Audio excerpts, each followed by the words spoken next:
Mock test किस समय बच्चे को देना चाहिए, जब उसकी तैयारी किस स्टेज पे हो जाए कि उसे मॉक टेस्ट देना चाहिए, या उसको पहले दिन से ही मॉक टेस्ट देना चाहिए? और दूसरा, एनालिसिस का तरीका क्या होता है? देखिए सर, पहले दिन से हम मॉक देने लगेंगे, हमें चीजें समझ नहीं आएंगी। हमें 20-30% अपना सिलेबस कंप्लीट कर लेना चाहिए। इतना सिलेबस करने के बाद हमें मॉक देना स्टार्ट करना चाहिए, ये आइडिया लेने के लिए कि किस टाइप के क्वेश्चंस आते हैं।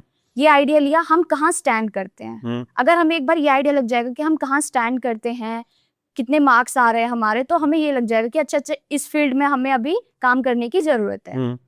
तो हमें 20-30% सिलेबस अपना करके मॉक देने स्टार्ट कर दीजिए। स्टार्टिंग में कम नंबर आएंगे, वो मैटर नहीं करते। आपको इम्प्रूव करने के लिए मॉक देने हैं, मार्क्स के लिए नहीं। अच्छा, जैसे अभी आपने कहा कि हम एनालिसिस करते थे, तो जैसे मान लीजिए ये आपका पहला मॉक है और इसमें आपके 100 क्वेश्चन आए, तो इस 100 क्वेश्चन में आप एनालिसिस में क्या करते थे? एनालिसिस में ऐसे करती थी, सबसे पहले मैं ये देखती थी मेरे को टाइम कौन से क्वेश्चंस में ज्यादा लग रहा है। nice. क्योंकि जब तक मैं टाइम मैनेज नहीं कर पाऊंगी ना एग्जाम में, तो जो क्वेश्चंस टफ हैं या फिर जो क्वेश्चन मैंने पहले नहीं किए हुए, मेरे पास उनके लिए टाइम नहीं बचेगा, तो मैं सॉल्व भी नहीं कर पाऊंगी, तो पेपर मेरा छूट जाएगा।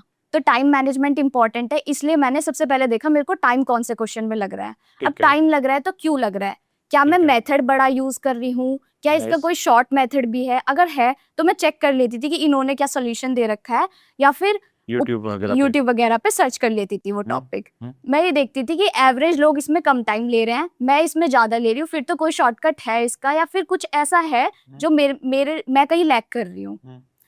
उसके बाद में देखती थी कि मैंने कौन से क्वेश्चन ऐसे जो मैंने गेस वर्क से किए हैं।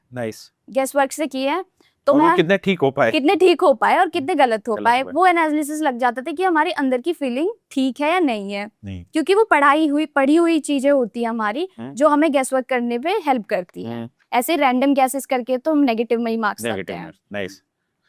तो वो चीजें देख ली कि कौन कौन से मैंने गेस वर्क से किए हैं, उसके बाद वो देख लिया। उसके बाद अब मैंने कौन से छोड़े हैं और वो क्यों छोड़े हैं।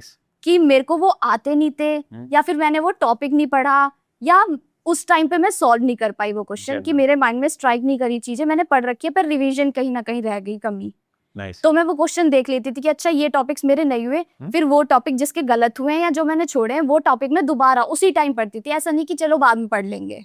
चलो इसी चीज को हम कन्वर्ट करते हैं दूसरे उस पे, कि मैथ में तो ये चीजें करना थोड़ा आसान है। जब जीएस आप कर रहे होंगे तो जीएस में तो, क्योंकि एसएससी वाली जीएस ऐसी नहीं है कि बहुत डीपली कॉन्सेप्चुअल पूछता है, फैक्चुअल ज्यादा पूछ जाता है कई बार। तो जीएस में फिर कैसे करते थे एनालिसिस?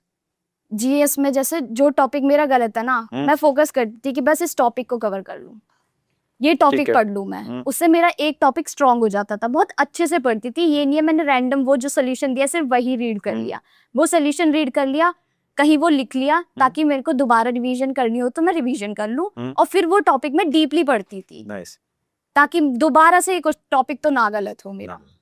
अच्छा, कभी ऐसा भी दौर आया कि मॉक टेस्ट में स्कोर रुक गया, उससे ज्यादा बढ़ ही नहीं रहा, और मतलब उस सिचुएशन को फिर कितना टाइम लगा कि वो ऐसी ही सिचुएशन चलती रही? कितने टाइम के बाद फिर एकदम से स्कोर बूस्ट होने लगा?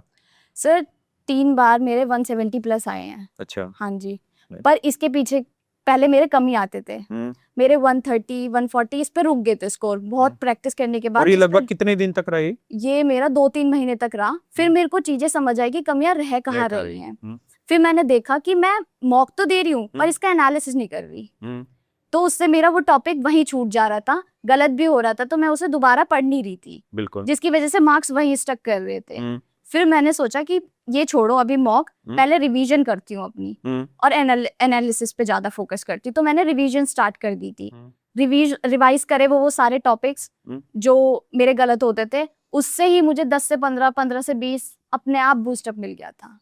हाँ, तो थोड़ा टाइम लगा, लेकिन उन्हीं चीजों से, एनालिसिस से ही, वहीं से। एनालिसिस और रिवीजन बहुत इंपॉर्टेंट है।